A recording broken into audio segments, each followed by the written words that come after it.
Déjà vu, the accidental save reload. You walk into a cafe, the clatter of a tray, the low hum of conversation, the barista calling out an order, a name you already know before she says it. A black cat dashes past your legs, and then it hits you. You have seen this before. Exactly this. You don't just recognize the moment, you remember what happens next. The man at the window will check his watch, the woman at the counter will drop her keys. In 10 seconds the door will swing open, but you already know who's coming through. Science says déjà vu is a glitch, a brain misfire, a small processing error where your mind accidentally flags the present as a past memory. And if déjà vu is just a brain error, why does it feel so eerily accurate? Some believe déjà vu isn't a glitch at all. It's proof that time isn't linear, that you've lived this moment before, that maybe you are in a loop. Or worse, you've died in another timeline. And if that's true, how many times have you already been here? Mandela effect. Reality patches while you're AFK. Let's do a test. Does Pikachu have a black tip on his tail? Think carefully. You've seen Pikachu 1,000 times, on cards and games and movies. You know what he looks like. So yes or no? If you said yes, congratulations. You've just experienced the Mandela effect. Pikachu has never had a black tip on his tail. Not in the games, not in the anime, not anywhere. And yet millions of people swear he did. Alright, let's try another one. Does the Monopoly man wear a monocle? Of course he does. You've seen him. The rich old man with a top hat, a suit, and that little monocle over his eye. Except, he doesn't. He never has. The Mandela effect is the strange phenomenon where large groups of people all remember something one way, only to find out that it never existed like that. At least, not anymore. The name comes from Nelson Mandela. Huge numbers of people remember him dying in prison in the 1980s. They recall watching the funeral on TV, seeing the headlines, even discussing it in school. Except that never happened. He was released, went on to become president of South Africa, and died in 2013. So how do millions of people share the same false memory? The official explanation is that human memory is bad.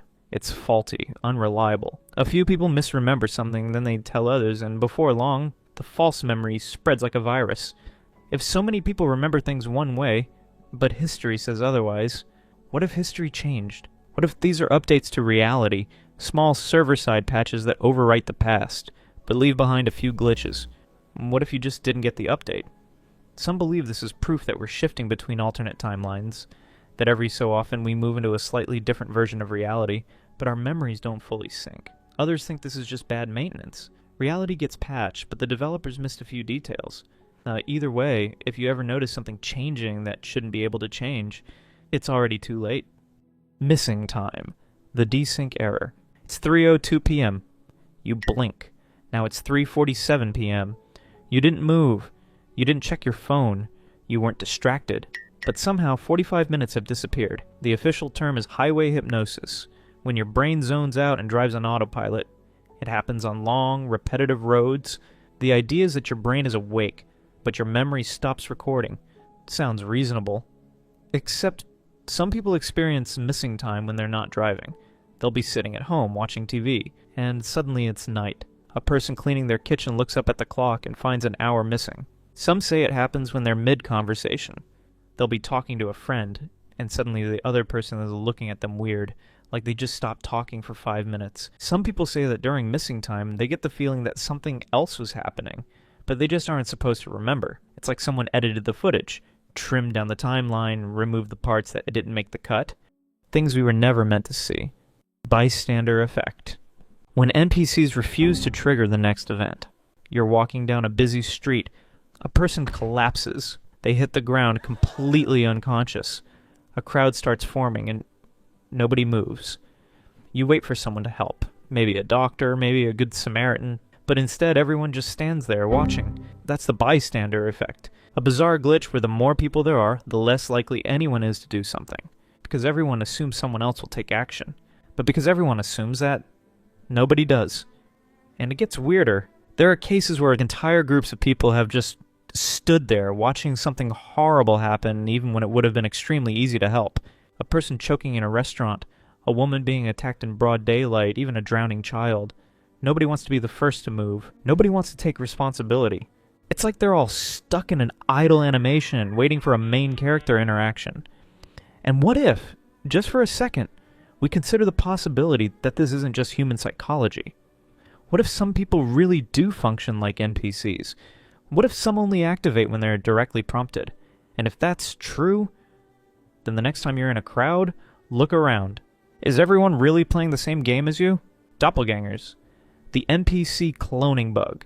Imagine walking down the street and seeing yourself.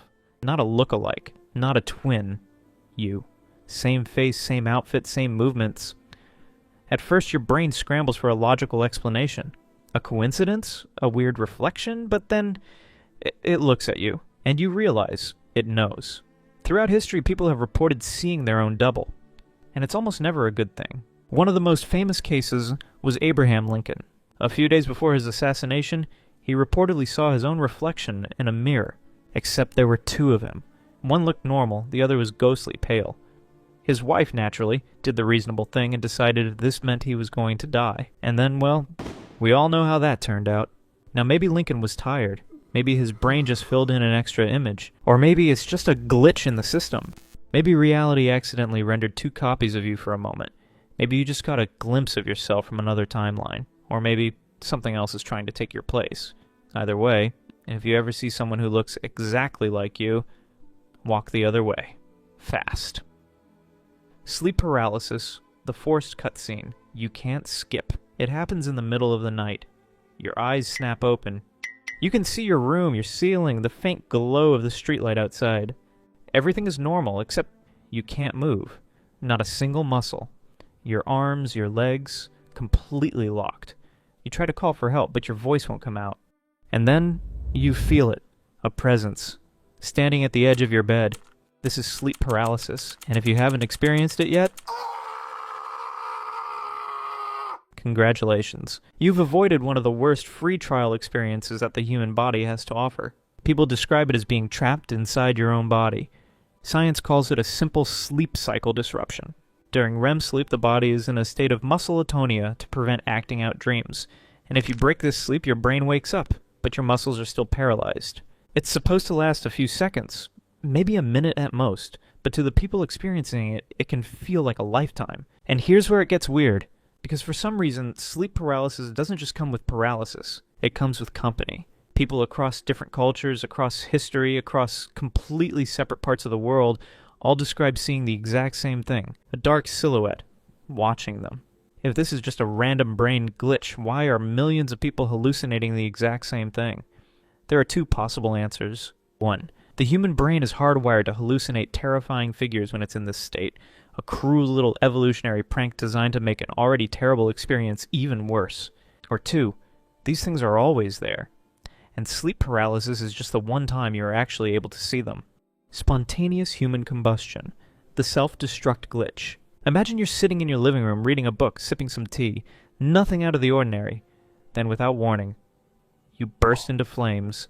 Not like you knocked over a candle flames. Not like your clothes caught fire flames. No, you ignite from the inside out. And by the time someone finds you, there's nothing left but a pile of ash. And maybe a pair of legs that somehow survived. This is spontaneous human combustion, one of the strangest, most unsettling phenomena ever recorded.